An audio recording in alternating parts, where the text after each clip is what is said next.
External influences on learning and development. These are factors that affect learning and development. We can call them threats. Under the SWOT analysis, the strengths, weaknesses, opportunities, and threats. Now that there are external influences, there are threats. And these factors are normally outside an individual or outside the environment of a person who wants to learn and develop, a person who wants to grow through learning. So these external factors, they include the environment in the womb of the mother. Very funny, but it's true. If a mother has an environment or creates a womb environment that threatens the maturity and the growth of the child will not learn well.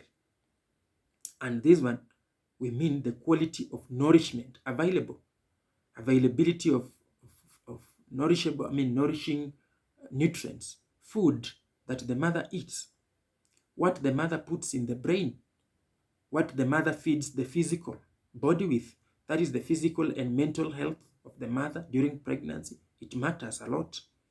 Single child or multiple children, when you are carrying them in the womb, the learning the learning and development will not be the same.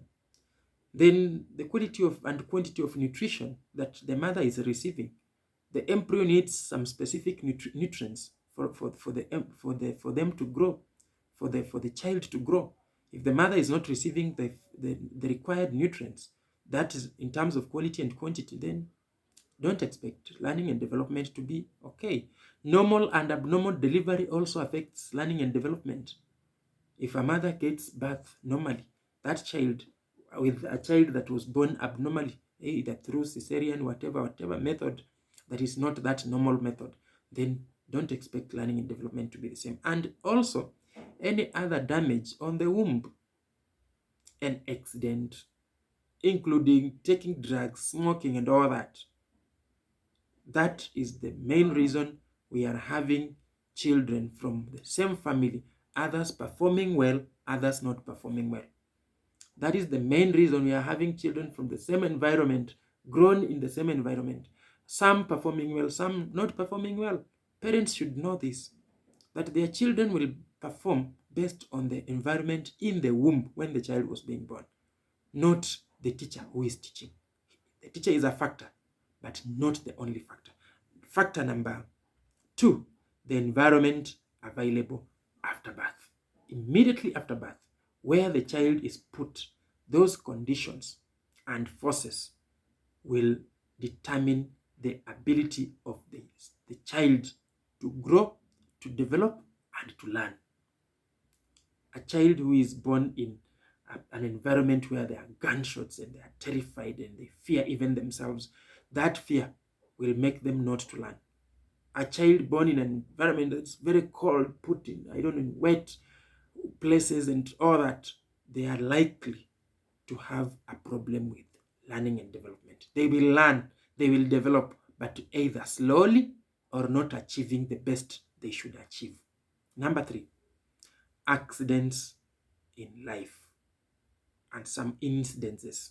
Sometimes growth and development is really affected by incidences that we go through in life, including accidents, which sometimes mutilate our bodies or our minds. They affect our bodies. They cause an injury, either permanent injury or an injury that will maybe heal, but at the end of the day, that injury may affect the way we learn, either mental development or physical development, or deny the child the right to play in the right manner or to associate in the right manner.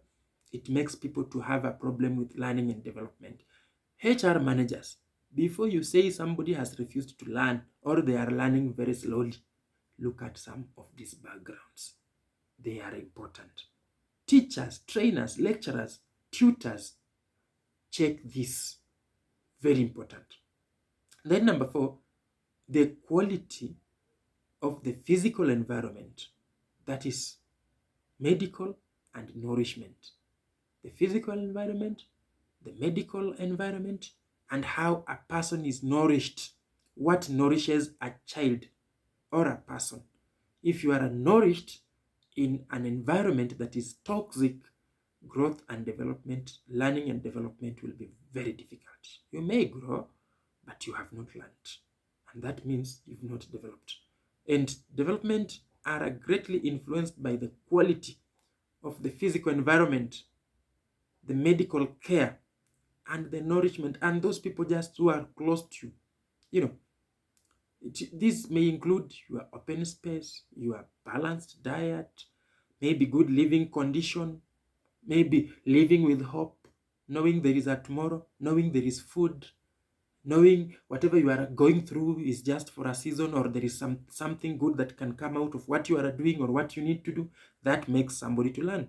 But a hopeless person, a person who has been told there is nothing you are doing, there is nothing good in what you are doing, and so on, that person is likely not going to learn well. They are not likely going to develop.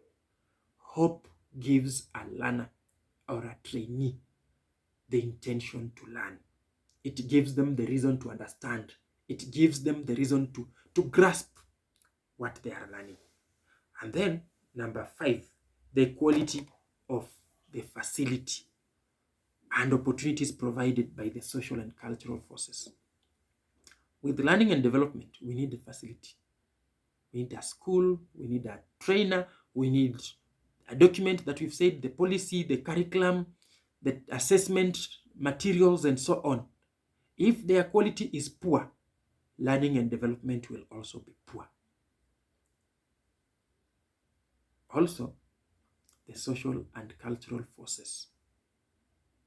As a region, a society that does not promote learning and development, children born and brought up in that environment are likely to be seen as not good in education, not good in learning, not good in development. But it is not that they are not good. It's because that culture does not support learning and development, or that culture does not support training. For example, a culture that tells boys that they are superior to women and therefore women cannot tell them anything. Then you give them a trainer who is a female trainer. That boy will not understand anything. That boy will not get anything. And at the end of the day, learning and development has not taken place because of the culture. Then this may influence even the entire course of their development in life. It may even remove the true sense of life, the meaning of life. It may also bring up some permitted outcomes that may not bring some good sense, some irrelevant conditions, some irrelevant maybe outcomes. Men who don't take care of their women, who don't take care of their girls, female children, men who don't take care of their children, claiming it's a woman's responsibility. Women who dump their children and say, I'm not the one who gave myself this pregnancy. Just because whatever culture you've been brought in does not care about maybe the infant, maybe the children. Maybe you've not been taught to be responsible. It has always been a responsibility of that other gender. So you look at your husband, you look at your wife, and you're like, it is your responsibility because of that small culture that was created in your family. It's good we diversify our brains. Now, a few such conditions that I am mentioning might include parents and family care received by the children. Whatever the child receives from the parents, they will duplicate in their life. That is why boys will want their wives to look like their mothers, and girls will want their husbands to look like their fathers because of what they received from their parents. Then economic and social status of parents and family. When the parents are not able to get the resources, to get the exposure to education, there is a likelihood that children will not be educated. And even if you educate them, you will struggle because they don't know, they don't care. It's not what they think life is. They have lived without it. But a family that has taken a lot of concern in education matters, in learning matters, they are likely to understand. Then others are the quality of the neighborhood and the surrounding environment. Those people who are neighbors, environment, those people who meet your children every day. they affect the kind of learning that the children take. Even if you take them to expensive schools, but you expose them to a house girl that does not value education, you expose them to a parent that does not value education, you expose them to relatives who don't value education, even if you bought brains and put in their heads, they will never understand. That is why you will pay a lot of money, your child will get a D. Somebody is paying so little money, a child is getting an A because of the environment, the neighborhood where the child belongs. Then the quality of schooling received by the child. Schooling now involves the educational resources, including the trainers, the school itself, where the child is sitting, the books the children are reading, how the children are receiving the education. It also matters. It makes the child to develop a sense of belonging to education issues. It develops an attitude.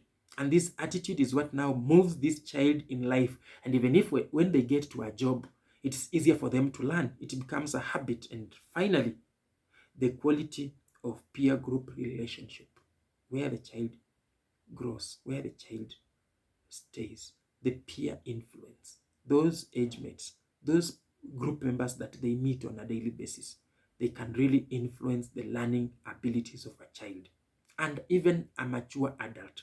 Because we are saying when you get this learning culture, when you are still a child, you will grow with this learning culture and become mature with this learning culture. So, friends, family, relatives, my students, my employers to be, my bosses, let us look into what somebody is brought up in, because it influences learning and development. Thank you.